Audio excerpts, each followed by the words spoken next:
Stop trying to avoid adversity. Learn to use it. There's something I think a lot of people get completely wrong about toxicity, competition, and improving at anything. They think the solution is to remove everything that makes them uncomfortable.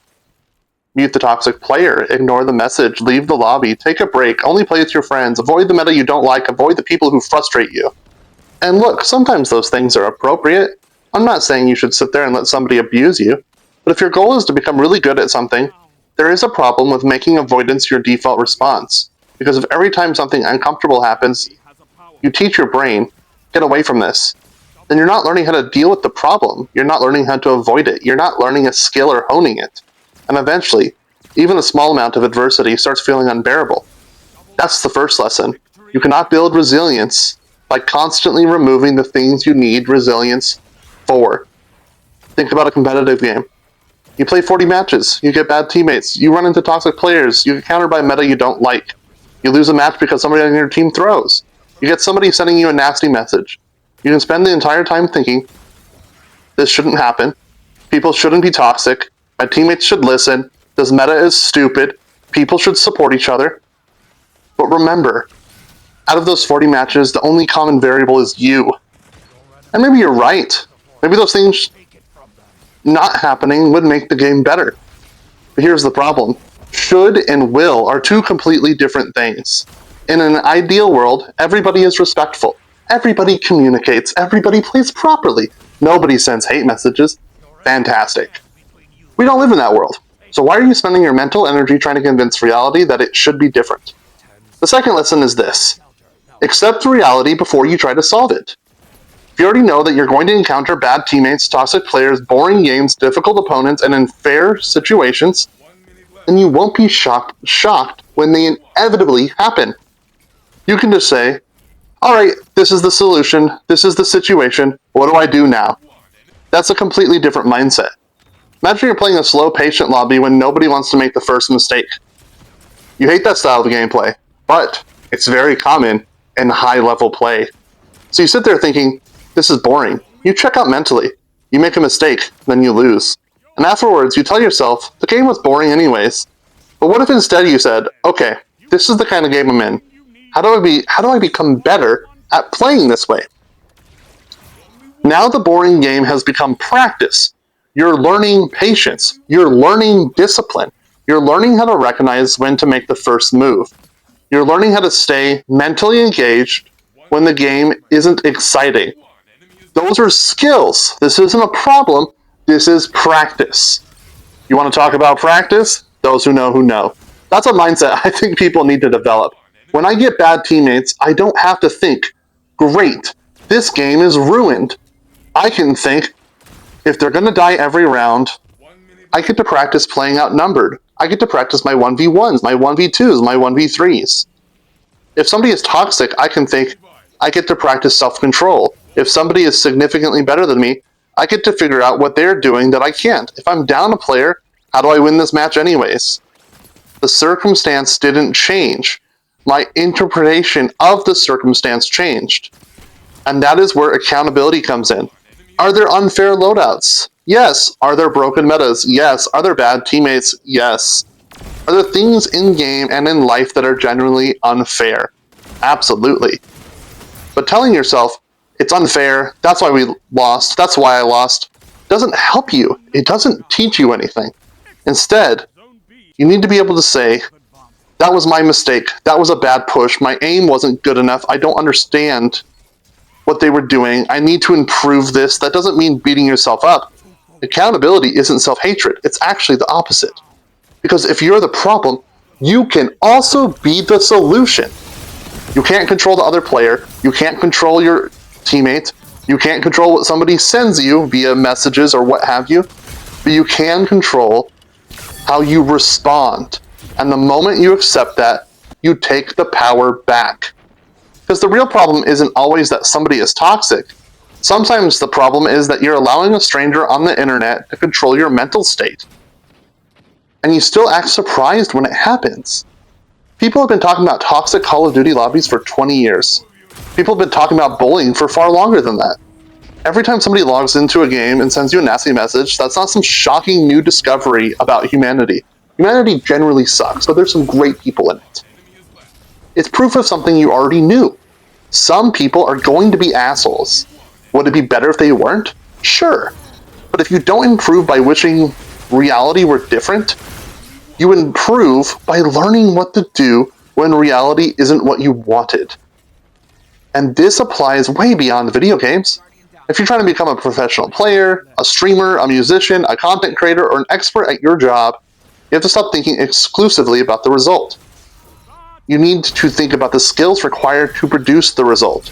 Your teammates won't listen. Learn what you can do without them. If your aim is worse than somebody else's, practice your aim. If another player is smarter than you, study how they think. If somebody has a better work ethic than you, develop yours. If you're bad at something, don't say, I'm not capable of doing that.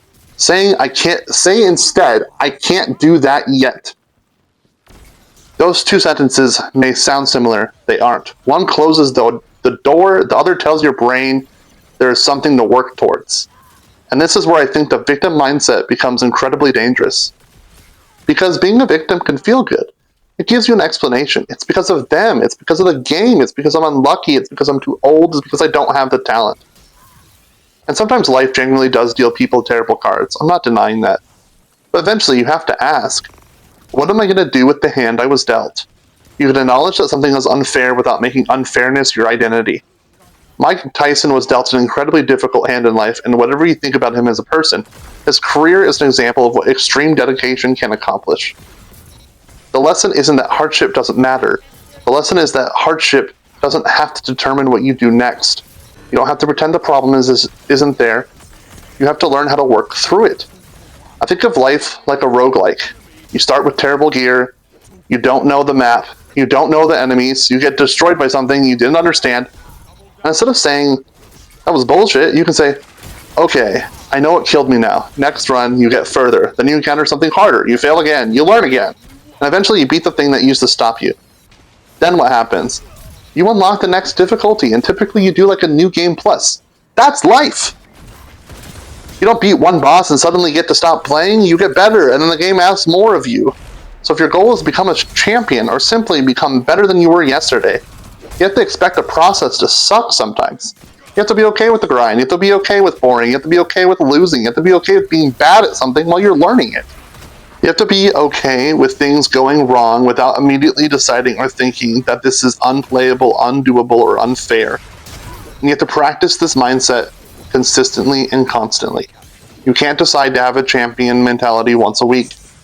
You can't load up the game, get tilted, and forget everything you believe, then expect yourself to magically improve. If you're trying to master something, your habits have to exist during the process of mastering it. If you want to become a professional guitar player, playing once or twice a week probably isn't going to get you there if somebody else is practicing every day. If you want to improve at a game, you can't spend every session avoiding the things you're bad at. If you want your relationship to improve, you have to spend time actually developing those relationships. If you want your career to improve, you have to spend your free time developing the skills that your career requires. The results aren't mysterious. Look at what you're doing, then ask yourself, is what I'm doing actually moving me forward or toward the thing I say I want? That's the audit. You need to do it constantly. Because sometimes the answer is no, and that's okay. You can change what you're doing. One of the hardest things I've had to learn is that some things are difficult for me. Socializing can be difficult. Traveling on my own can be difficult. There are things I know I'm slower at than other people. But I don't want to avoid those things just because they're difficult. Because if I avoid them, they stay difficult. The only way they become easier is if I do them. That's the final lesson. Identify your limits, then work on them. If somebody is better than you, don't immediately make them the reason you can't succeed. Study them. They have better aim. Improve yours. If they're smarter, become a smarter player. If they have better discipline, build better discipline. If they work harder, work harder. Most of these are skills, and skills can be sharpened. So stop asking yourself, why does this keep happening to me? Start asking, what can I learn from this? Stop asking, why won't everyone else change? Instead, ask, what can I control? Stop asking, why is this so hard? Ask, what skill do I need to develop to make this easier? Because if your objective is to improve, adversity isn't necessarily the thing standing between you and your goal. Sometimes adversity is the training grounds you need to reach said goal. The toxic player can be practiced for self-control. The bad teammate can be practiced for carrying. The difficult opponent can be practiced for adaptation. The loss can be practiced for learning. The boring game can be practiced for discipline. And the thing you keep avoiding might be the exact thing you need to become good at. You don't need to become a person who never encounters adversity. You need to become a person who knows what to do when adversity shows up. Because you cannot control everyone else. You cannot control the game. You cannot control the meta. You cannot control whether somebody is having a bad day and just venting it off on you. But you can control what you do next. You can't control what happens to you or how you feel about it, but you can control how you react to it. That's where your power is. This isn't a problem. This is practice. This isn't a loss. This is a lesson. And if your goal is to become great at something, you need to start treating every difficult situation as another opportunity to become the person capable of achieving it. That is all. I hope this message finds you well, and quack quack mother duckers. Peace.